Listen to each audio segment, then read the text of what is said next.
بسم اللہ الرحمن الرحیم۔ السلام علیکم۔ سحر رمضان کے ساتھ میں ہوں آپ کا میزبان عبدالجلیل خان، اور ہمیشہ کی طرح سے ہمارے اسٹوڈیوز میں موجود ہیں مسعود احمد علوی صاحب، مذہبی اسکالر ہیں اور فیکلٹی ممبر ہیں انٹرنیشنل اسلامک یونیورسٹی اسلام آباد میں۔ سر کیسے ہیں آپ؟ الحمدللہ شکر۔ رمضان ماشاءاللہ بہترین گزر رہا ہے، بہترین، پتہ بھی نہیں چل رہا۔ آج 19واں روزہ ہے جی اور وہ اس پہ ایک بڑا اچھا واقعہ میرے والد صاحب کہا کرتے تھے کہ لاہور میں انہوں نے بڑا وقت گزارا اپنی جوانی کا، تو کہتے ہیں وہاں پر ایک مائی ہوتی تھی، وہ کہتی تھی جب پہلا روزہ ہو جاتا تھا تو کہتی تھی گئے بیچارے روزے، رہ گئے 9 اور 20۔ اللہ اکبر۔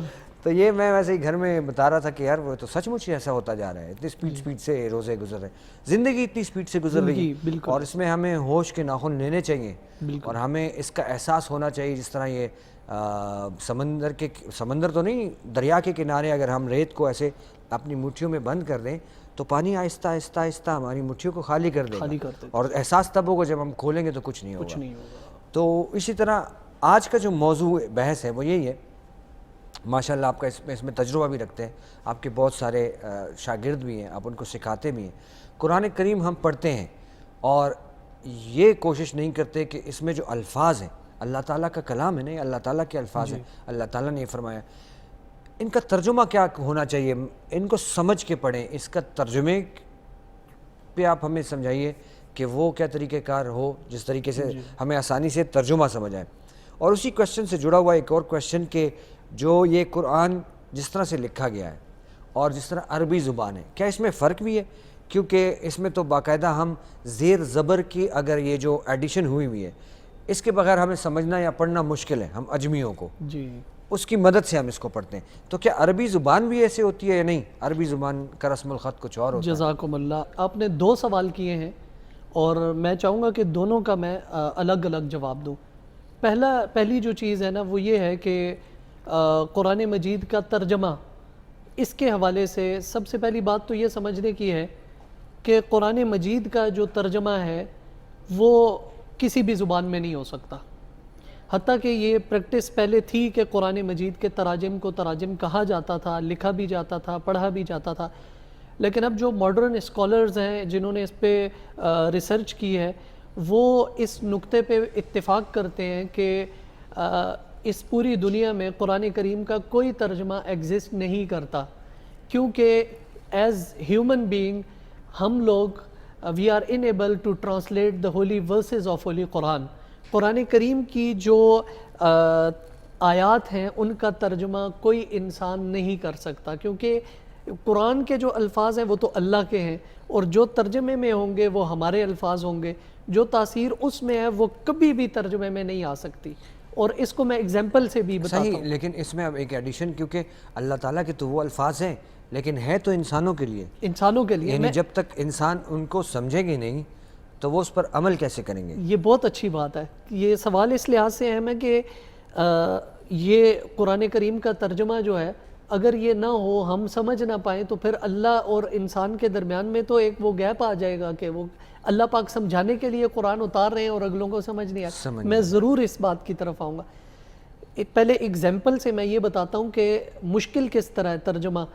مشکل اس لحاظ سے ہے کہ قرآن کریم کی ایک آیت ہے اِنَّا نَحْنُ نَزَّلْنَا الذِّكْرَ وَإِنَّا لَهُ لَحَافِظُونَ، کہ ہم نے اس قرآن کو نازل کیا، اس کی حفاظت بھی ہم کریں گے۔ نارملی اس کا ترجمہ یہ کیا جاتا ہے۔ گرامیٹیکلی دیکھا جائے تو اِنَّا عربی میں کہتے ہیں ہم کو، نحنو اس کا مطلب بھی ہے ہم، نزلنا میں نون ہے، اس کا بھی بھی ہے ہم۔ گویا کہ اللہ 3 بار سٹریس دے کے ایک چیز کو نا مطلب کہہ رہے ہیں کہ ہم نے ہی اس کو نازل کیا ہے اور حفاظت بھی ہم نے کرنی۔ لیکن ترجمے میں اگر آپ ہم کے لفظ کو 3 مرتبہ دنیا کی کسی بھی زبان میں استعمال کریں تو ترجمے کا حسن خراب ہو جائے گا۔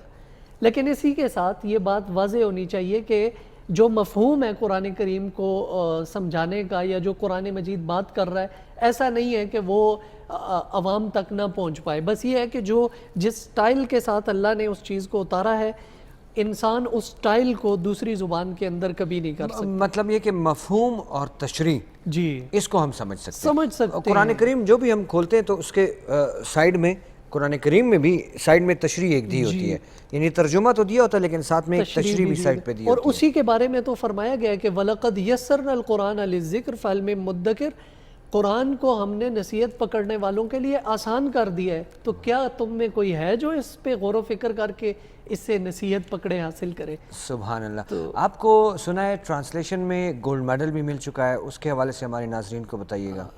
جی الحمدللہ، انٹرنیشنل اسلامک یونیورسٹی ہی میرا چونکہ مادر علمی بھی ہے، اور یہاں پہ ڈپارٹمنٹ بھی قائم ہے translation and interpretation, Arabic into English اور وائس ورسا بھی یہ ٹرائی لنگول ہو چکا ہے اور بڑی کامیابی سے یہ چل رہا ہے. ہم چونکہ الحمدللہ یہ سعادت حاصل ہوئی کہ شروع میں ہم ڈپارٹمنٹ میں گئے اور وہاں ہم نے اپنا تعلیمی سفر شروع کیا تھا، تو الحمدللہ ہمارے بیچ میں مجھے پہلے اس میں پاکستان میں، بلکہ میں کہوں گا کہ جو اسٹوڈنٹس تھے جنہوں نے گولڈ میڈل اس فیلڈ میں لیا ہے، اس میں چونکہ میرا بھی گولڈ میڈل تھا. پھر آپ سے جب گفتگو ہوئی تو آپ نے خوشی کا اظہار کیا کہ بھی ٹرانسلیشن کے حوالے سے ہم بات بھی کریں کہ یہ پاکستان میں ایک بالکل نئی ابھرتی ہوئی فیلڈ بھی ہے، اور پلس یہ کہ اگر ہم اس کو ٹرانسلیشن کو قرآنی ٹرانسلیشن جو ایک خاص آپ کہہ لیں کہ مضمون ہے اور as a subject MS level پہ پڑھایا جا رہا ہے اور اس پر ریسرچ ہو رہی ہے، اور ہمارے بہت سے دوستوں نے قرآنک ٹرانسلیشن پہ کام بھی کیا ہے، تو اس لحاظ سے آپ نے جو ریلیونٹ کویسچن میرے سے کیا بھی کہ بھی کیا عام عربی سیکھنے میں اور قرآنی عربی سیکھنے میں کوئی فرق ہے؟ بالکل بالکل. اور یہ اکثر لوگ یہ سمجھتے ہیں کہ قرآن نازل ہوا آج سے 1400 سال پہلے جی رسول کریم صلی اللہ علیہ وسلم پر، آج تک اسی طرح محفوظ ہے، قیامت تک اسی طرح محفوظ رہے گا. یہ ہمارا ایمان ہے، کیونکہ اس سے پہلے جس آیت کا آپ نے ذکر کیا، جب اللہ تعالیٰ نے ایک چیز کی حفاظت کا ذمہ لے لیا تو بس پھر ہم بری ذمہ ہو گئے، کیونکہ اس کی حفاظت تو اللہ کے ذمہ ہے. اور ہمارا یہ پکا ایمان ہے کہ یہ وہی الفاظ ہیں جو 1400 سال پہلے تھے، اور آج سے قیامت جب بھی آنی ہو، بے شک کل آنی ہے یا 1000 سال بعد آنی ہے، تو اس کے الفاظ اسی طرح محفوظ رہیں گے.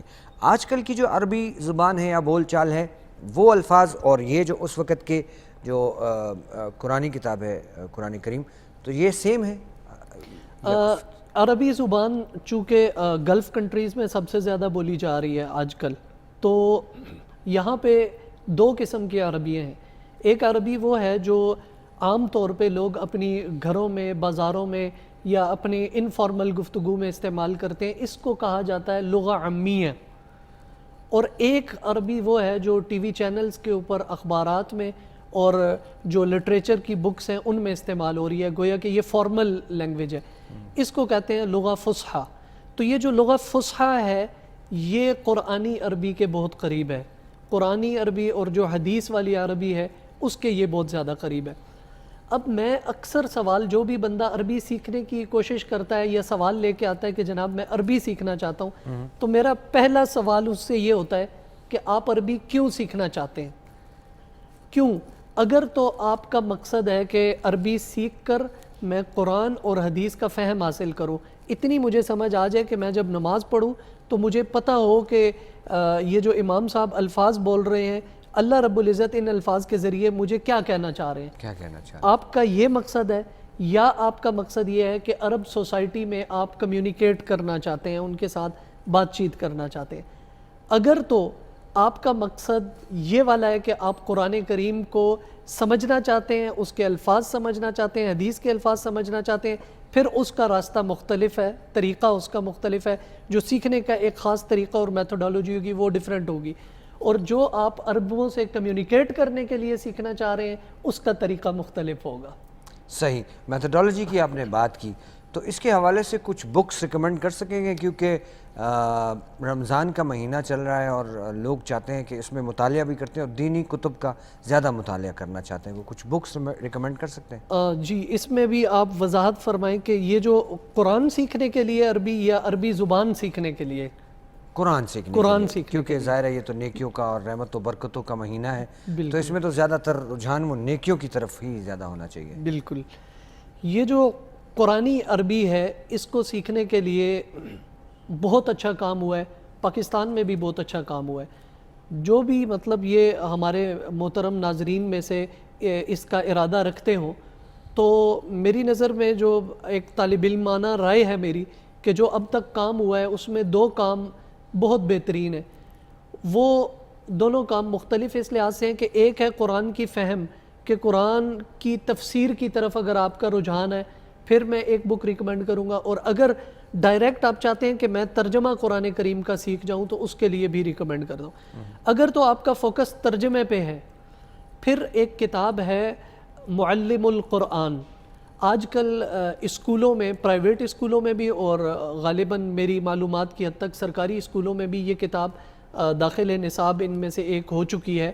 یہ کتاب معلم القرآن ہے، دارالعلم اس کا پبلشر ہے، اسلام آباد میں یہ ادارہ ہے، اور اس نے یہ معلم القرآن اس طرح بنائی ہے، عبدالجلیل بھائی آپ حیران ہوں گے کہ بغیر گرامر کے آپ عربی زبان سیکھتے ہیں۔ جب آپ اس بک کی مشقیں کرنا شروع کرتے ہیں تو آپ کو پتہ ہی نہیں چلتا کہ کہاں سے آپ کے اندر سے عربی جاگ گئی ہے۔ سبحان اللہ۔ کیونکہ آپ، میں یا کوئی بھی بندہ کوئی دنیا کی زبان سیکھنا چاہے نا تو سب سے پہلا بیریئر جو آ کے کھڑا ہوگا گرامر، وہ گرامر اور زمانہ، حال، مستقبل، وہ گیا تھا، وہ گیا ہے، وہ گیا ہوگا۔ یہ چیزیں بندے کو مار دیتی ہیں۔ اگر شوق سے بھی آیا ہو نا تو 4-6 دن میں یہ خشک چیزیں پڑھ کے نا تو وہ دماغ خوش۔ معلم القرآن ایک کتاب انہوں نے بتا دی، اور دوسری کتاب کا آپ انتظار کیجئے، اور وہ انتظار اس لیے کیجئے کیونکہ اس وقت ہوا چاہتا ہے وقت ہماری ریسیپی کا، اور احمد شیر صاحب ہمارے لیے لے کر آئے ہیں مزے کی ریسیپی آپ سمجھ لیجئے، اس کے بعد آپ کو دوسری کتاب بھی ریکمینڈ کرتے ہیں۔ آئیے چل کر دیکھتے ہیں احمد شیر صاحب ہمیں کون سی ریسیپی بنانا سکھاتے ہیں۔ السلام علیکم ویورز، امید ہے آپ سب بالکل ٹھیک ٹھاک ہوں گے اور ہونا بھی چاہیے۔ اور آج ہم ماشاءاللہ 19واں روزہ رکھنے جا رہے ہیں، ایک نئے عشرے میں داخل ہوں گے انشاءاللہ کل سے، اور آج کی ریسیپی بھی آپ کے ساتھ شیئر کروں گا۔ بہت مزے کی ریسیپی ہے، بہت ساری چیزیں ہم لوگوں نے استعمال کی، مطلب ریسیپیز آپ کے ساتھ شیئر کی جس میں تقریباً فروٹ ہم نے استعمال کیے، لیکن سبزیوں کو ایک سائڈ پہ رکھا ہے۔ آج کی ریسیپی سبزیوں کے متعلق ہی ہے اور بہت ہیلدی ہے۔ وہ سبزیاں جو کہ ہم روزانہ دیکھتے ہیں لیکن شاید استعمال کم کرتے ہیں، بہت سارے لوگ ایسے ہیں جو سبزیوں کا استعمال کم کرتے ہیں۔ وہ ان لوگوں کے لیے میں یہی کہوں گا کہ آپ سبزیاں ضرور استعمال کریں۔ بے شک اگر آپ کو پکی ہوئی سبزیاں پسند نہیں ہیں تو کچے حالت میں سیلڈ بنا کے آپ اس کو استعمال کریں گے تو جو سبزیوں کے فوائد ہیں وہ آپ کو ملیں گے، اور پھر ہو سکتا ہے کہ آہستہ آہستہ آپ سبزیوں کی طرف آ جائیں اور سبزیاں بھی آپ کھانا شروع کر دیں۔ آج کی ریسیپی کے لیے جو چیزیں چاہیے اپنے پاس نوٹ کر لیں۔ گاجر، جو کہ چائنیز گاجر آج کل اس وقت مارکیٹ میں اویلیبل ہے، وہ اورنج کلر کی، بہت خوبصورت رنگ ہے گاجر کا، اور ساتھ میں شملہ مرچ جو کہ گرین ہے اور بہت زیادہ سستی بھی ہے۔ اس کے علاوہ ہمیں چاہیے ہوگا ٹماٹر، اور اس کے علاوہ گاجر، ٹماٹر اور کھیرا، یہ ساری چیزیں آپ نے لینی ہے۔ چونکہ اب اگر تو سحری میں آپ نے استعمال کرنا ہے تو پیاز کا استعمال مت کریں، لیکن اگر آپ نے افطاری میں رکھنا ہے تو پھر آپ استعمال کر سکتے ہیں۔ سبز دھنیا چاہیے ہوگا آپ کو، پودینہ چاہیے ہوگا، لیمن جوس چاہیے ہوگا، بلیک پیپر چاہیے ہوگا، تھوڑا سا نمک چاہیے ہوگا، اور شہد چاہیے ہوگا 1 چمچ، اور زیتون بلیک والے اور گرین والے، اگر دونوں آپ کے پاس اویلیبل ہیں تو تھوڑے تھوڑے کر کے تقریباً 4 دانے دونوں کے چاہیے ہوں گے، اور ان کو فائن چاپ کرنا ہوگا۔ پھر اس کے بعد ریسیپی کو کیا کرنا ہے جی، سیلڈ تقریباً ہر بندے کو بنانا آتی ہے، لیکن جن لوگوں کو سبزیاں پسند ہی نہ ہو وہ سیلڈ کیسے بنائیں گے؟ اب بہت آسان ہے کہ آپ نے ساری چیزیں چاپ کی، چاہے آپ کیوب کی شکل میں کاٹیں، چاہے تو آپ اس کو فائن چاپ کریں، چاہے تو آپ اس کو جولین کٹنگ میں کریں، جو کٹنگ آپ کو پسند ہے اس کٹنگ میں آپ نے سبزیاں کاٹنی ہے۔ میں آپ کو یہی سجیسٹ کروں گا کہ آپ اس کو کیوب میں کاٹیں، پہلے گاجر کو کیوب میں کاٹیں، پھر اس کے بعد کیرے کو کیوب میں کاٹیں، کیرے کا چھلکا اتار دیں تو زیادہ بہتر ہے۔ اچھا، ٹماٹر کا جو بیچ کا حصہ ہے وہ نکال لیں تو زیادہ بہتر ہے، کیونکہ پانی بنتا ہے، آپ نے اگر اس کو بنانا ہے تو پھر وہ تھوڑا سا لگے گا کہ یہ پانی ہے، تو لہٰذا اندر والا حصہ کاٹنا ہے۔ اس کے علاوہ آپ کے پاس جو شملہ مرچ ہے اس کو کیوب میں کاٹنا ہے۔ پودینے کے پتے آپ نے کاٹنے نہیں ہیں، صرف پتے ثابت ڈالنے ہیں۔ دھنیا اگر پتے ڈالیں گے تو زیادہ بہتر ہے، وہ شامل کرنا ہے۔ اچھا، یہ ساری چیزیں آپ نے ایک باؤل میں اکٹھی کر لی، کیوب بنا لیے۔ اس کے بعد آپ نے جب اس کی ڈریسنگ بنانی ہے تو ڈریسنگ کے لیے آپ کے پاس ہونا چاہیے شہد 1 چمچ، اولیو آئل 1 چمچ، lemon juice 1/2 T spoon, black paper تقریباً 1/2 ٹی اسپون، اور اس کے علاوہ نمک 1 چٹکی کے برابر۔ یہ ڈریسنگ کی چیزیں ہیں, آپ نے اس کی ایک ڈریسنگ بنانی ہے, اور یہی چیز اگر آپ بنا کے ڈریسنگ رکھتے ہیں, مختلف قسم کے فروٹ کے ساتھ آپ استعمال کریں, مختلف سبزیوں کے ساتھ استعمال کریں, تو میرے خیال میں بہترین ہے. اس کے بعد آپ نے جو آپ کے پاس باؤل میں سبزیاں کٹی ہوئی ہیں, ڈریسنگ آپ نے اوپر اس کے ڈالنے ہیں اور اچھی طریقے سے مکس کرنا ہے. اس کے اور مکس کرنے کے بعد آپ کے پاس بلیک آلیو ہے اور گرین آلیو ہے, وہ لے کے آپ نے اچھے طریقے سے ان کو مکس کر دینا. اگر تو آپ اس کو ٹھنڈا کر کے کھائیں گے تو آپ کو بہت اچھا لگے گا, ویسے بھی کھائیں گے. اور پھر یہ ہے کہ بعض اوقات وہی بات کہ سبزیاں کھاتے ہوئے ہمیں لگتا ہے کہ نہیں اس میں کچھ فروٹ بھی ہونا چاہیے. اتنی ہیلدی سبزیاں ہوں, ان کا ڈیفرنٹ ذائقہ ہو, گاجر کا ذائقہ الگ, کیرے کا ذائقہ الگ, ٹماٹر کا الگ, شملہ مرچ کا, ہر چیز کا ڈیفرنٹ ذائقہ, پھر ایک فیوژن آپ کو ملتا ہے کہ آپ نے ڈیفرنٹ سبزیوں کو مکس کر کے جو فیوژن فلیور کریٹ کیا ہے وہ کتنا مزے کا ہے, تو اس چیز سے آپ مزہ لیں گے. آج کی ریسیپی بہت ہیلدی ہے اور ضرور آپ استعمال کریں تو آپ کو اندازہ ہوگا کہ یہ تو ذائقے کے لحاظ سے بھی اچھی ہے اور غذائیت کے لحاظ سے بھی, تو لہٰذا آپ نے استعمال کرنی ہے, آپ نے بنانی ہے, اور پھر یہی ڈریسنگ آپ نے مختلف فروٹ کے ساتھ سرو کرنی ہے تو آپ کو اور اچھا لگے گا. آج کی ریسیپی ہیلدی ریسیپیز کے ساتھ یقیناً آپ سے اجازت چاہیں گے اور آپ کو اچھی بھی لگی ہوگی. کل پھر ملاقات ہوگی, اپنا بہت سارا خیال رکھیے گا. اللہ حافظ.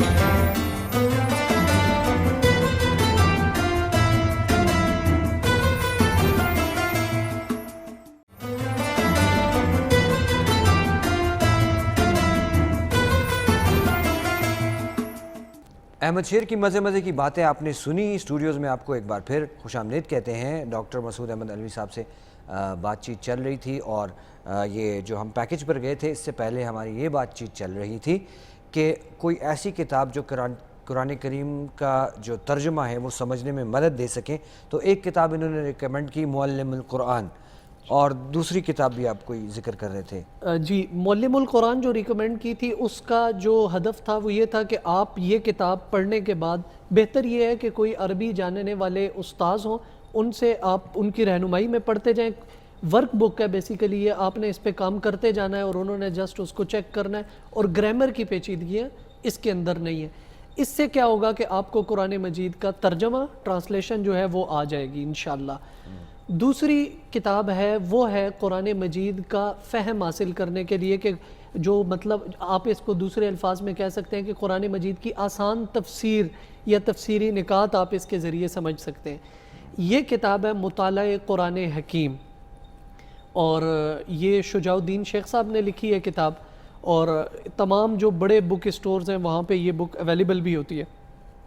اس بک کی خاص بات یہ ہے کہ قرآن مجید میں جو احکام ہیں جو ہمیں حکم دیے گئے ہیں مسلمان ہونے کے ناطے, وہ احکام, اور اسی طرح قرآن میں جو واقعات وغیرہ آئے ہیں وہ واقعات ایک ایسے زبردست انداز میں انہوں نے جمع کیے ہیں کہ جو تمام مسلمانوں کے لیے مشعل راہ ہے. اس کی بھی ایک خاص بات ہے. اس کی خاص بات یہ ہے کہ بسا اوقات ایسا ہوتا ہے کہ جب بھی کوئی بندہ قرآن حکیم کے حوالے سے کچھ سمجھنا چاہتا ہے تو اس کی کوشش یہ ہوتی ہے کہ میں جس اسکول آف تھاٹ سے تعلق رکھتا ہوں اسی سے میل کھانے والے کوئی رائٹر ہوں جنہوں نے لکھی ہو.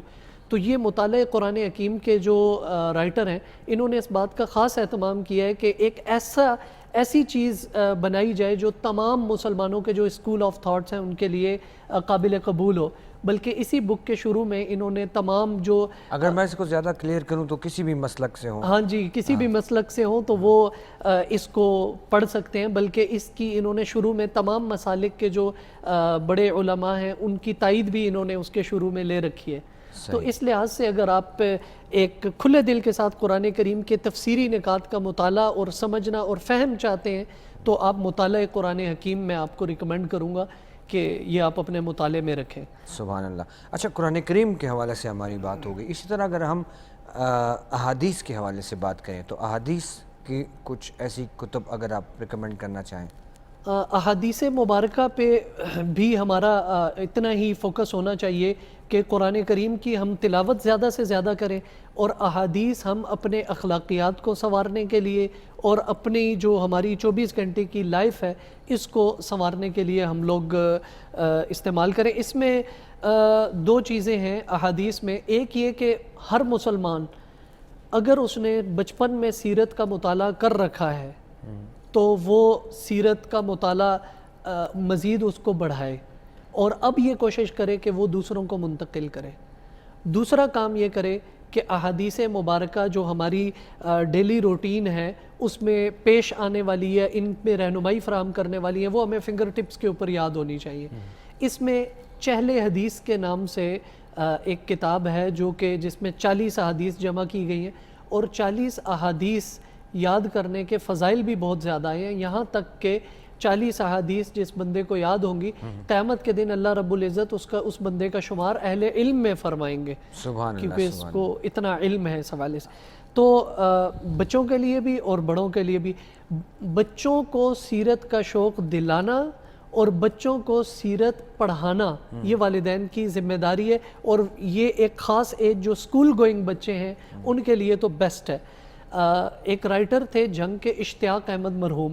اشتیاق احمد وہ آدمی ہے جس پاکستان کا وہ دماغ ہے جس نے 1000 جاسوسی ناول لکھے ہیں, 1000 جاسوسی ناول لکھے, اور اس کے بعد اس بندے کی زندگی نے پلٹا کھایا ہے, دین کی طرف اس بندے نے رجوع کیا ہے, اور پھر اس کے بعد سیرت رسول, سیرت صحابہ, سیرت انبیاء, اس پر اس بندے نے کتابیں لکھی ہیں. وہ کتابیں ہیں سیرت انبیاء قدم بقدم, کراچی کے MIS پبلشرز نے شائع کی. پھر دوسرے نمبر پہ ہے سیرت النبی صلی اللہ علیہ وسلم قدم بقدم یہ, اور پھر تیسری کتاب ہے سیرت صحابہ قدم بقدم. MIS کے علاوہ پاکستان کا ایک بڑا پبلشر ادارہ ہے دارالسلام, اس نے بھی اس کو پبلش کیا ہے, جو جس کی آؤٹلیٹس وغیرہ پورے پاکستان کے تمام بڑے شہروں میں موجود ہیں. وہاں سے اشتیاق احمد کی یہ 3 کتب آپ لے سکتے ہیں, اور لے کر خود بھی پڑھیں, بچوں کو بھی پڑھائیں. اور بلکہ میں یہ کہتا ہوں کہ لوگ کہتے ہیں کہ کوئی ہمیں بہت اچھی کتاب ریکمینڈ کریں.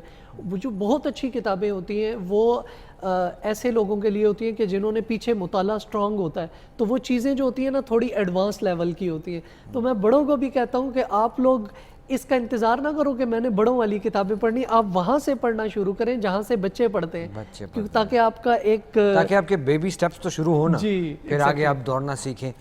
رسول کریم صلی اللہ علیہ وسلم کا رمضان المبارک میں جو بڑے مشہور ایسے کچھ واقعات ہم سے شیئر کر سکتے ہیں کہ پہلے پروگراموں میں تو ہم ذکر کیا کہ ان کی سخاوت کا لیول بہت زیادہ بڑھ جاتا تھا. کچھ ایسے اعمال, کچھ ایسے واقعات ہم سے شیئر کرنا چاہیں کہ جو خصوصاً وہ رمضان المبارک میں کیا کرتے تھے. رسول اللہ صلی اللہ علیہ وسلم کا جو رمضان المبارک تھا وہ باقی دنوں سے بہت زیادہ مختلف تھا. اس میں آپ علیہ الصلاۃ والسلام نے جن چیزوں کا بطور خاص اہتمام فرمایا ہے وہ ہے قیام اللیل. اس پہ آپ نے زور دیا کہ آپ رات کے ٹائم جب بھی آپ کو موقع ملتا آپ علیہ الصلاۃ والسلام مصلی بچھا کر اللہ کی بارگاہ میں پیش ہو جاتے تھے. یعنی رمضان المبارک میں آپ صلی اللہ علیہ وسلم نے کسی چیز کو پیچھے مڑ کے پھر نہیں دیکھا. اور یہ بات ہمیں ایسے پتہ چلتی ہے کہ رمضان سے 2 ماہ پہلے آپ ایک خاص دعا شروع کر دیتے تھے. وہ دعا کیا تھی؟ اللہم بارک لنا فی رجب و شعبان وبلغنا رمضان. اے اللہ جو ابھی ہمارے اوپر ماہ رجب چل رہا ہے تو اس میں بھی برکت ڈال, ماہ شعبان چل رہا ہے اس میں بھی برکت ڈال, اور ہمیں رمضان تک پہنچا. اب جب آپ رمضان میں پہنچ جاتے تھے پھر آپ صلی اللہ علیہ وسلم کے جو معمولات ہیں وہ بالکل یکسر مختلف ہو جاتے تھے. ہر چیز میں آپ صلی اللہ علیہ وسلم چھوٹے سے چھوٹا عمل ہے اس میں بڑھ رہے ہیں. صدقے کا عمل ہے, آپ علیہ الصلاۃ والسلام اس کا اہتمام پہلے سے کہیں زیادہ فرما رہے ہیں. نماز کا اہتمام ہے, نماز میں آپ علیہ الصلاۃ والسلام اور زیادہ خشوع و خضوع اور زیادہ اہتمام کے ساتھ ادا فرما رہے ہیں. وعظ کا کام ہے رسول اللہ صلی اللہ علیہ وسلم کا. صحابہ کرام کو رمضان میں تو بہت سے واقعات ایسے ملتے ہیں کہ صحابہ کو بلا لیا اور بلا کر آپ علیہ السلام نے یہ ارشاد فرمایا. تو یہ اس بات پہ دلالت کرتی ہے اندر کے درد پہ, کہ جب اندر کا درد ہوتا ہے تو پھر بندہ ایکشن کرتا ہے. تو وہ جو اندر کا درد تھا اس کی وجہ سے آپ جمع فرما لیتے تھے خیرخواہی کی نیت سے کہ یہ لوگ آئیں اور کچھ سیکھ جائیں مجھ سے. تو یہ بالکل پیارے نبی حضرت محمد صلی اللہ علیہ وسلم کا ذکر خیر ہو رہا ہے تو نعت رسول مقبول صلی اللہ علیہ وسلم سن لیتے ہیں. آئیے ناظرین نعت رسول مقبول صلی اللہ علیہ وسلم سنتے ہیں. میرے کملی والے کی شان ہی نرالی ہے, دو جہاں کے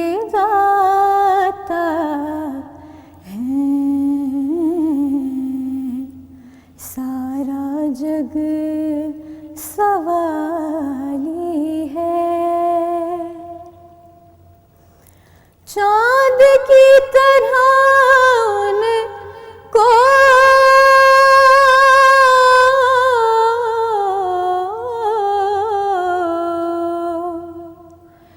ہم کہیں تو مجرم ہے،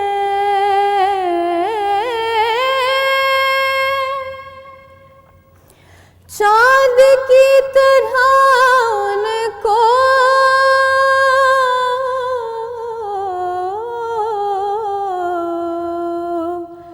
ہم کہیں تو مجرم ہیں،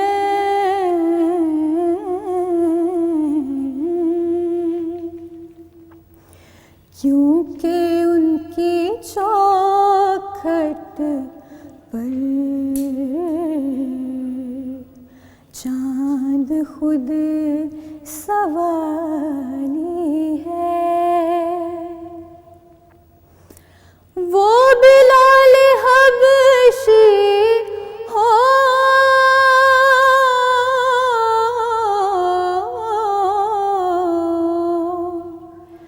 یا ویسے قرنی ہو،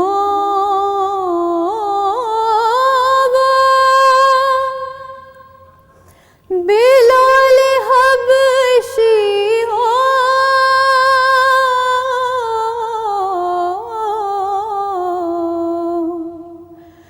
یا ویسے قرنی ہو،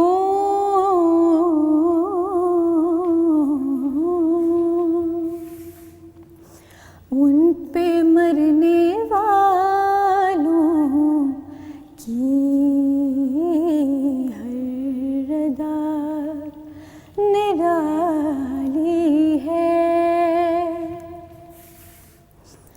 ہم گناہ گاروں کو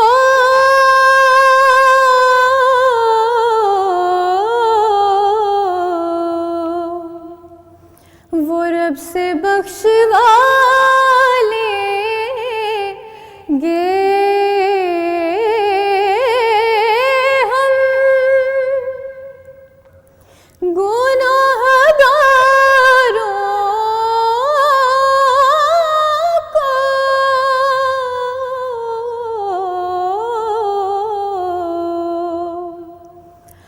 وہ رب سے بخشوا لیں گے،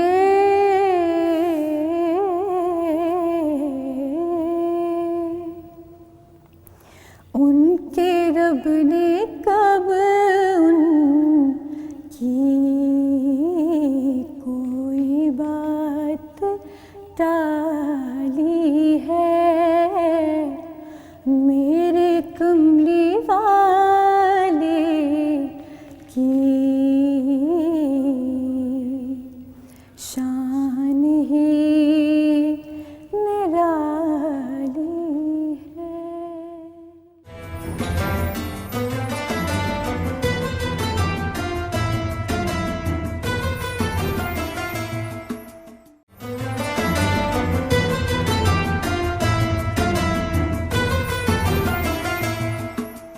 نعت رسول مقبول صلی اللہ علیہ وسلم آپ لوگوں نے سنی، ہم نے بھی سنی۔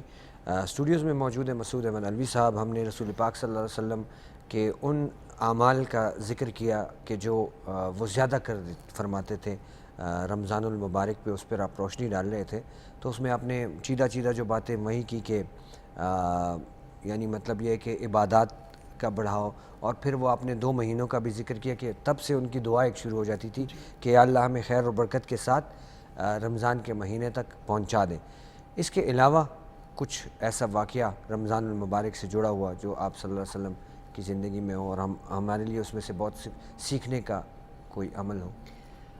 رسول اللہ صلی اللہ علیہ وسلم چونکہ رمضان المبارک میں صحابہ کرام کو آپ علیہ الصلاۃ والسلام نے ایک موقع پہ جمع فرمایا، اور یہ بات میں کر رہا ہوں چونکہ اب ہماری یہ جو ٹرانسمیشن کا سلسلہ ہے یہ بڑھتے ہوئے آخری عشرے میں جا رہا ہے، جی جی آج 19واں روزہ ہے، انشاءاللہ کل 20واں روزہ ہوگا، تو پھر ہمارا آخری پروگرام ہوگا اور پھر عشرہ تیسرا شروع ہو جائے گا.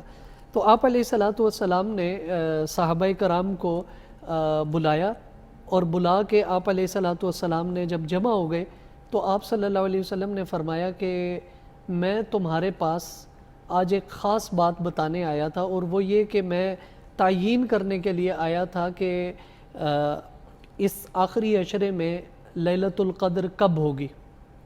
تو جب میں آ رہا تھا تو راستے میں نے دیکھا کہ 2 آدمی آپس میں جھگڑا کر رہے ہیں، اور جب میں نے ان کی طرف توجہ کی تو اللہ رب العزت کی طرف سے اس تعیین کو مجھ سے بھلا دیا گیا اور اس کو اٹھا دیا گیا، اس تعیین کو. اچھا، تو اب ایسا ہے کہ رمضان المبارک کا جو آخری عشرہ ہے، اس پورے عشرے میں کبھی بھی لیلۃ القدر ہو سکتی ہے. تو اب آپ صرف اس بات پر غور کریں کہ 2 بندے آپس میں جھگڑا کر رہے ہیں رمضان کے مبارک مہینے میں، اور اس جھگڑے کی وجہ سے امت کو ایک جو تعیین تھی وہ تعیین اٹھا لی گئی کہ وہ ایگزیکٹ ڈیٹ جو تھی لیلۃ القدر کی، اس سے امت جو ہے وہ اب اس کو نہیں پتہ. اس میں بھی راز ہے نا اللہ تعالیٰ کا، ورنہ تو پھر یہ ہوتا کہ ساری دنیا کے کام چھوڑو، سب کچھ چھوڑ کے بس اسی ایک رات کا انتظار کرو. یہ اس بات کو میں ایک جملہ بولوں گا، ہمارے استاذ اکثر فرمایا اگر معذرت کے ساتھ اگر میں کہیں نہیں آپ نے جو لائن سے ادھر ادھر تو آپ نے اچھی بات کی ہے، میں آپ کی بات میں ایڈیشن کر رہا ہوں. وہ یہ فرمایا کرتے تھے کہ ایک غلطی ہے ہماری، میری اور آپ کی، ایک غلطی ہے صحابہ کی. میری اور آپ کی غلطی سے جو دین کے اصول ہیں وہ ٹوٹتے ہیں، صحابہ کی جو غلطی ہے اس سے اصول نئے بنتے ہیں. سبحان اللہ. وہ غلطی نہ کریں تو نئے اصول بن کے کیسے ہمارے سامنے آئیں گے؟ تو اس میں بھی ایک حکمت ہے کہ اللہ رب العزت نے اس تعیین کو اٹھایا، اور اس کے بعد ہمیں یہ راتیں نصیب ہوئیں کہ ہم ان راتوں کو جاگتے ہیں. اور جب جاگ رہے ہوتے ہیں تبھی تو اللہ جب رات کے آخری شب میں آسمان دنیا پہ تشریف لا کے اعلان کرتے ہیں کہ ہاں بھئی کوئی ہے مانگنے والا کہ میں اس کی فلاں ضرورت پوری کروں، تو ہم لوگ اس وقت لیلۃ القدر کی لالچ میں بیٹھے ہوئے ہوتے ہیں. تو وہ پھر اللہ رب العزت جو جاگ رہا ہے اس کو تو اللہ اپنے بانٹنا ہے، اور اللہ پاک بانٹتے ہیں. اس کے علاوہ بھی خیریں ہیں اس کے اندر بہت سی اللہ نے رکھی ہیں. سبحان اللہ سبحان اللہ. اچھا میں نے سنا تھا کہ آپ کچھ گریجویٹس کو CSS کی کچھ تیاری بھی کرواتے ہیں، وہ کیا سین ہے؟ جی الحمدللہ، یہ دینی تعلیم کے ساتھ ہم نے پچھلے پروگرام میں بڑی ڈیٹیل میں بات کی تھی کہ دینی تعلیم کے ساتھ دنیاوی تعلیم کا ہونا بھی بہت زیادہ ضروری ہے. تو میں چونکہ ایسے گھرانے سے بلانگ کرتا ہوں جو آپ کہہ لیں کہ مذہبی گھرانہ ہے، لیکن میرے والد صاحب الحمدللہ وہ خود بھی اس چیز پہ شرح صدر رکھتے ہیں کہ دینی تعلیم تب زیادہ مؤثر ہے جب اس کے ساتھ کنٹمپریری ایجوکیشن جو ہے وہ ہو. تو اس کے لیے انہوں نے ہمیں دینی تعلیم پر موٹیویٹ کیا، لیکن ساتھ میں جب ہم نے عصری تعلیم حاصل کی تو اس میں انہوں نے ہمیں فل سپورٹ کیا. تو الحمدللہ اب ہم ان دونوں تعلیم کو پیرالل لے کے چل بھی رہے اور پڑھا بھی رہے. میں الحمدللہ دینی تعلیم بھی پڑھاتا ہوں اور یونیورسٹی میں بھی پڑھا رہا ہوں. یہی سوچ کہ مدارس کے اندر بڑے بڑے ہیرے ہوتے ہیں جو ٹیلنٹ کی ان کے اندر کوئی کمی نہیں ہوتی، بسا اوقات بعض ایسے ہوتے ہیں کہ وہ ڈائریکشن لیس ہوتے ہیں، تو ان کو ڈائریکشن دی جائے. اس کے لیے ہم نے ایک پروجیکٹ سٹارٹ کیا کہ پاکستان کا ایک بڑا اچھا امتحان اور بڑا اچھا کیریئر بنانے کا موقع ہوتا ہے کمپٹیشن کے جو امتحانات ہوتے ہیں، مقابلے کے امتحانات. تو اس میں CSS کے لیے ہم نے کچھ بچوں پہ تجربہ کیا. 10 اسٹوڈنٹس پورے پاکستان سے جو اس کریم تھی اس کو ہم نے لیا اور ان کو تیار کیا، اور الحمدللہ وہ پچھلے سال اپیئر بھی ہوئے ہیں CSS کے ایگزام میں. اور it was first time in the history of Pakistan کہ پاکستان میں مدارس کی سطح پر کمپٹیشن کے ایگزام میں اس طرح نظم کے تحت کوئی بچے شامل ہوئے. ماشاءاللہ. اور اسی توسط سے نوجوانوں سے مخاطب ہو کر میں یہ کہوں گا، اکثر دوستوں یاروں میں بھی جب میں بیٹھتا ہوں تو یہ بات میں کرتا ہوں کہ جی ہم جب کبھی دیکھتے ہیں نا ظاہری لباس کو یا منسوب کر دیتے ہیں کہ یہ دین سمجھانا سکھانا صرف مولوی حضرات کا ہی کام ہے، یہ بڑی غلط بات ہے. ہم خود اپنے آپ کو مسلمان کہتے ہیں، ہمیں خود بھی اس پر ایک تو ہمیں سمجھنا بہت زیادہ ضروری ہے، بہت ضروری سمجھنا ہے ہمیں اس دین کو، اور اچھی باتوں کو ہمیں بھی سکھانا اور آگے پھر پھیلانا، یہ ہمارا بھی فرض بنتا ہے۔ تو اس وقت پروگرام میں وقت ہوا چاہتا ہے ہیلتھ سیگمنٹ کا۔ چلتے ہیں ڈاکٹر سجاد خان کی طرف اور دیکھتے ہیں کہ آج وہ ہمیں کون سی ہیلتھ ٹپس بتاتے ہیں۔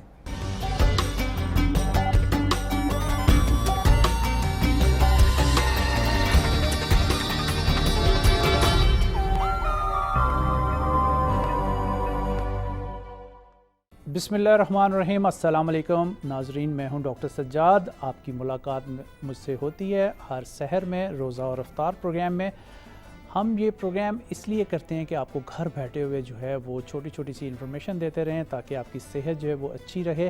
اور ارد گرد ہم دیکھتے ہیں کہ بہت سارے ڈاکٹرز جو ہیں جو کہ ان کوالیفائڈ ہوتے ہیں، بہت ہی کام خراب کر دیتے ہیں۔ جب آپ ان سے تھوڑا سا کوئی مشورہ دیتے ہیں تو وہ ایک مشورے کی بجائے 5-6 مشورے آپ کو دے دیتے ہیں کہ بھائی یہ یوز کر لو، یہ مجھے ڈاکٹر نے دیا تھا۔ اگر آپ ان کی بتائی ہوئی میڈیسن کھائیں گے تو پھر جو آپ کی بیماری ہے وہ پرولونگ ہو جائے گی اور آپ کو پھر بہت سارے مسائل کا سامنا ہوگا۔ جب ڈاکٹر نے اس کو دوائی دی تھی اس میں کیا حالات تھے وہ آپ کو نہیں پتہ، تو کوشش کریں کہ خدا نہ خواستہ آپ لوگوں کو آج کل کے جیسے کہ پینڈیمک جو ہے وہ وبا کی صورتحال پوری دنیا میں چل رہی ہے، کوئی نزلہ زکام کھانسی بخار ہوتی ہے تو فوری طور پہ آپ نے اپنے ڈاکٹر سے رجوع کرنا ہے، نہ کہ آپ سیلف میڈیکیشن کریں جس سے کہ بیماری جو ہے وہ آپ کی بڑھ جائے اور پرابلم جو ہیں وہ آپ کو ہو جائیں۔ تو مختلف پروگرامز میں ہم مختلف چیزیں آپ کو بتاتے رہتے ہیں کہ گھروں میں آپ لوگوں نے جو کرنا ہے وہ آپ کس طرح کر سکتے ہیں۔ آج کا جو پروگرام ہے وہ ہم آپ کی صحت اور خوف سے متعلق تھوڑی سی چیزیں ہم آپ کو بتائیں گے کہ ڈپریشن اور خوف میں آپ نے کیا کرنا ہے، کیونکہ ہر انسان میں کسی نہ کسی چیز کا خوف اور ڈپریشن ضرور ہوتا ہے۔ یہ آپ ارد گرد اپنے دیکھ لیں کہ ہر انسان میں کچھ نہ کچھ خوف پایا جاتا ہے۔ کسی کو رات کا خوف ہے، کسی کو صبح کا خوف ہے، کسی کو روزگار کا خوف ہے، اور کسی کو جو ہے دل کی بیماریوں کا خوف ہے۔ کوئی یہ سمجھ رہا ہے کہ مجھے ہارٹ اٹیک نہ ہو جائے، کسی کو ایکسیڈنٹ کا خوف ہے، فیئر آف بہت سارے، کلاسٹروفوبیا اگر ہم لے لیں کہ یہ بھی بہت سارے لوگوں کو ہوتا ہے کہ اکیلے پن کا خوف ہے۔ کوئی لوگ لفٹ میں جو ہے وہ سفر نہیں کر سکتے، کوئی لوگ جہاز میں سفر نہیں کر سکتے، ٹرین میں سفر نہیں کر سکتے۔ تو مختلف قسم کے خوف اور ڈپریشن بعض دفعہ ہم نے خود سے جو ہے وہ پالے ہوتے ہیں۔ ہائٹ کا خوف ہوتا ہے کہ اونچی جگہ سے ہم نیچے نہیں دیکھ سکتے ہیں، اوپر نہیں چڑھ سکتے ہیں۔ تو یہ جو چیزیں ہوتی ہیں ارلیئر ہی اگر آپ اس کو جو ہے وہ کسی سائیکالوجسٹ یا جو سائیکیٹرسٹ ہوتا ہے اس سے کنسلٹ کر لیں گے تو یہ بیماریاں جو ہیں لنگر آن نہیں ہوں گی، اور ارلیئر ہی سٹیج میں جو ہے وہ آپ یا آپ کے بچوں میں اگر یہ فیئر آف ایجوکیشن بھی آج کل اگر ہم دیکھیں تو بہت زیادہ ہے، کیونکہ جب سے وبا چل رہی ہے 2 سال سے آپ یہ دیکھیں کہ ہمارے بچے اچھے طریقے سے جو ہے وہ پڑھائی کی طرف نہیں جا سکیں۔ اور میں تو یہی سمجھ رہا ہوں کہ یہ 2 سال کا جو گیپ ہے وہ ہم کس طرح کور کریں گے، کیونکہ اس میں اچھے ڈاکٹر، اچھے انجینئر میرا خیال ہے کہ نہیں پیدا ہوں گے، کیونکہ بچوں کو وہ اسٹڈی مل ہی نہیں سکی ہے، اور اس سال پھر سبجیکٹس کو جو ہے وہ شارٹ کر دیا گیا ہے۔ تو مجھے یہ نہیں سمجھ آ رہی کہ کس طرح ہم اپنی یہ 2 سال کو جو ہے وہ کور کریں گے۔ اللہ تعالیٰ مسبب الاسباب ہے، ہمارے لیے بہتریاں کریں، ہمارے بچوں کے لیے بہتریاں کریں، کیونکہ جن قوموں میں جو پڑھائی جو ہے وہ اگر سٹاپ لگ جائے تو وہ قومیں ترقی نہیں کیا کرتی۔ تو مختلف قسم کے خوف اور ڈپریشن سے جو ہے وہ ہمیں نکلنا ہے۔ اس کا واحد حل ہوتا ہے کہ آپ لوگ نماز پڑھیں۔ نماز میں جب آپ لمبا سجدہ کریں گے تو آپ کے خوف، ڈپریشن جو ہے وہ دور ہوگا، کیونکہ سارا دن بلڈ جو ہے وہ آپ کا دماغ کی طرف نہیں جاتا، اور لمبا سجدہ کرنے سے آپ کا بلڈ فلو جو ہے دماغ کی طرف آتا ہے، تو پھر اچھی سوچ، پازیٹیو سوچ جو ہے وہ آپ کی طرف آ جاتی ہے۔ اس لیے کوشش کریں کہ 5 وقت کی نماز، روزوں میں تو ہم دیکھتے ہیں کہ مسجدیں بھر جاتی ہیں، مگر عام دنوں میں ایک لائن بھی جو ہے وہ مسجد میں نہیں ہوتی ہے۔ تو عام دنوں میں بھی ہم نے وہی بیہیویئر اپنے اندر رکھنا ہے کہ انشاءاللہ تعالی اللہ تعالی ہمارے سجدوں کو قبول کرے، اور روزوں کے بعد بھی ہم مسجدیں بھر کے رکھیں، کیونکہ یہ نماز ہم پہ 5 وقت کی فرض ہے۔ آپ پڑھیں گے تو پھر آپ کے بچے بھی جو ہے وہ پڑھیں گے، اور ارلیئر ہی بہت ساری جو غلط چیزیں ہمارے معاشرے میں جنم لے رہی ہیں اس سے انسان دور ہوتا چلا جاتا ہے۔ تو اس لیے خود بھی نماز پڑھیں، بچوں کو بھی جو ہے وہ نماز پڑھنے کی ترغیب دیں گے، خود پڑھیں۔ جو پہلے کام خود کریں گے تو وہی آپ کا بچہ کرے گا۔ سب سے پہلے خود جلدی سوئیں تو پھر آپ کا بچہ بھی جلدی سونا شروع ہو جائے گا۔ خوف، فیئر جو ہیں وہ کم سے کم جو ہے وہ ہو جاتے ہیں۔ بعض دفعہ ہمیں روزے کا بھی خوف ہوتا ہے کہ پتہ نہیں میں مر نہ جاؤں، تو تو بھائی یہ تو بہت بڑا اعزاز ہے کہ آپ روزہ رکھ کے اگر مر جاتے ہیں تو سیدھے جنت میں جائیں گے. تو اس کا خوف اپنے ذہن میں رکھیں, کیونکہ بہت سارے پیشنٹس کو میں ایسا ملتا ہوں کہ جی ہمیں تو یہ مرض ہے, اگر میں نے روزہ رکھ لیا تو یہ ہو جائے گا, روزہ رکھ لوں گا تو یہ ہو جائے گا. تو یہ خوف انسان کے خود پیدا کیے ہوئے ہوتے ہیں, اندر کے پیدا کیے ہوئے ہیں. تو اللہ اور بندے کا معاملہ ہوتا ہے, اس میں آپ کو ڈرنے کی کیا ضرورت ہے؟ اگر روزے کی حالت میں آپ شہادت مر جاتے ہیں تو یہ شہادت کا درجہ ہے. تو اس میں کوئی ایسی خوف, ڈپریشن, ٹینشن, سٹریس لینے کی ضرورت نہیں ہے. اپنے عبادات کو اپنی زندگی میں شامل کر لیں, نہ صرف روزوں میں بلکہ عام دنوں میں بھی نمازیں آپ پہ فرض ہیں, قرآن پاک کی تلاوت آپ پہ فرض ہے, اور اس کو اگر آپ ترجمے سے پڑھیں گے تو انشاءاللہ تعالیٰ بہت ساری چیزیں جو ہے وہ آپ کی زندگی میں بہتر ہونا شروع ہو جائیں گی. ہمیں پتہ چل جائے گا کہ اللہ تعالیٰ کے کیا احکامات ہیں جو ہمیں زندگی گزارنے کے لیے استعمال کرنے چاہیے. ہم لوگوں کو جو ہے وہ ان سے توقعات لگا لیتے ہیں, اور پھر جب توقعات ختم ہوتی ہیں تو ہم ٹوٹ جاتے ہیں کہ فلاں بندے نے میرا کام نہیں کیا. توکل اللہ جو انسان رہتا ہے وہ کبھی جو ہے وہ ناکام نہیں ہوتا, اور اس کی کامیابی جو ہے وہ لازمی اس کو ملتی ہے. اپنے بڑوں سے دعائیں لینا شروع کر دیں, ماں باپ کے پاس بیٹھنا شروع کر دیں. جب سے یہ موبائل ہماری زندگی میں آیا, ہم اپنے بزرگوں کے پاس بیٹھنا مشکل ہو گیا ہمیں. اور یہ پینڈیمک جب پچھلے سال 2020 میں ہوا تو پھر ہم نے اپنے بزرگوں کے پاس بیٹھنا شروع کر دیا, تو ہمیں پتہ چلا کہ یہ بھی کوئی لوگ ہیں اور بہت اچھے لوگ ہیں, اور ان کی جو تجربات ہوتے ہیں وہ انسان کی زندگی میں بہت کام آتے ہیں. دادا دادی, نانا نانی, چاچا تایا, یہ خالاؤں کے جو پھوپھوں کے رشتے ہیں, یہ بہت اہمیت کے حامل ہیں اور یہ تجربے کار ہوتے ہیں. اور کمبائن فیملی سسٹم میں آپ کا بچہ جو ہے وہ بہت گرو کرتا ہے. لڑائیوں سے ایک دوسرے کو دور رکھیں, معاف کریں, اور زندگی میں خوف کو اپنے اندر نہ پالیں. اس سے جو ہے بہت ساری بیماریاں آپ کے اندر جو ہے وہ جنم لینا شروع کر دیں گی. امید ہے آپ لوگ آج سے اپنے خوف کو دور کریں گے اور اللہ سے ہر مدد مانگیں, انشاءاللہ تعالیٰ آپ میں طاقت آ جائے گی. مجھے دیجیے اجازت, انشاءاللہ نیکسٹ پروگرام میں آپ کی خدمت میں حاضر ہو جائیں گے. تب تک کے لیے اللہ حافظ.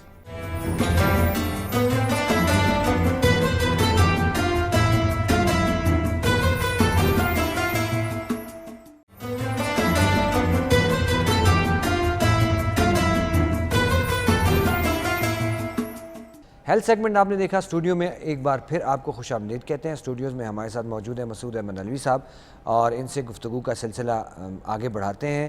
اور اس سے پہلے جو ہم بات کر رہے تھے, دین اور دنیا کو ساتھ ساتھ لے کے چلنا. ایک تو بین الاقوامی دنیا میں بھی نا, اور یہ پچھلے دنوں ہم نے کچھ تو بڑے اس طرح سمجھ لیجئے کہ دکھ بھرے واقعات دیکھے پوری دنیا میں ہم نے, جس کو دہرانا بھی میں نہیں چاہوں گا اس پروگرام میں, لیکن سمجھدار سمجھ لیں گے کہ, اور ایک اسلام کا یہ جو امیج پوری دنیا میں بنتا ہے. اور چلیں ایک ورڈ کا ذکر کر ہی لیتا ہوں, اسلاموفوبیا, یعنی مطلب کہ ویسے ہی خوف ہو کہ پتہ نہیں کس طرح کے لوگ ہیں, کیسے لوگ ہیں, یہ ایکسٹریمسٹ ہیں, یہ ہے وہ ہے. اس حوالے سے آپ کیا کہیں گے؟ اسلام جو ہے وہ اس کو سمجھنے کے لیے صرف اس لفظ پر غور کر لیا جائے نا کہ اسلام کیا ہے. اسلام جو ہم اردو میں ایک لفظ استعمال کرتے ہیں سلامتی کا, سلامتی کا دین ہے, کہ یہ خود بھی امن پسند لوگ ہیں, اور امن والا معاشرہ قیام کرنا, اس کو قیام عمل میں لانا اور اس کے تحت زندگی گزارنا, یہ ان کا ایک طرز حیات اور طرز زندگی ہے. اور اس کی اگزامپلس بھی بہت زیادہ ہیں. لیکن بات یہ ہے کہ سب سے زیادہ آج کل چونکہ دور ہے میڈیا کا, اور میڈیا میں سب سے کامیاب وہی ہے جس کا پروپیگنڈا جتنا کامیاب ہے. تو ویسٹ میں چونکہ وہ اس لحاظ سے فیل ہو چکے ہیں کہ اسلام کا جو ایک سافٹ امیج ہے وہ اتنی تیزی سے وہاں پہ مقبول ہو رہا ہے, اور ان کا سوشل سٹرکچر کمزور ہے, بالکل ہے ہی نہیں, کمزور ہے. گھر سے شروع کریں آپ, جی ان کے گھر کا بھی سیٹ اپ ایسے نہیں ہوتا. بالکل ایسے, یعنی جس طرح یہاں پہ ایک خاندانی ایک روایات نظام ہوتی ہیں, بڑے چھوٹے کی قدر اقدار ہوتی ہیں, اور ایک جوائنٹ فیملی سیٹ اپ ہوتا ہے, ان کا شاید نہیں ایسے. ان کا تصور ہی نہیں ہو سکتا کہ وہاں کا آپ نے اتنے زیادہ اختیارات جو ہیں وہ خواتین کو دے دیے. آپ نے اسی طرح بچوں کو وقت سے پہلے بہت زیادہ خود مختار بنا دیا. اب بچہ جو ہے, جو اس کا ٹائم تھا والدین کے ساتھ گزارنے کا اور فیملی کے اندر رہنے کا, وہ ٹائم ایسا آتا ہے کہ وہ والدین کو بوجھ سمجھتا ہے اپنے لیے. جب ہی تو ہم دیکھتے ہیں کہ وہاں کے جو اولڈ ہاؤسز ہیں وہ آباد ہیں, اور جو وہاں کا جوائنٹ فیملی سسٹم ہے اور گھروں کے اوپر بڑوں کی سرپرستی ہے اس کا فقدان ہے. اس کی بنیادی وجہ وہاں کا یہ ایک بنیادی جو سٹرکچر ہے. جی بالکل. اسلام نام ہے سلامتی کا, اور بڑا اچھا آپ نے ایک ہی وہ کہتے ہیں سمندر کو کوزے میں بند کر دیا، اسلام نام ہے سلامتی کا. بہت شکریہ جی، آپ ہمارے اسٹوڈیو میں تشریف لائے. انشاءاللہ کل پھر آپ کی خدمت میں حاضر ہوں گے. تب تک کے لیے مجھے اجازت دیجیے. اللہ حافظ.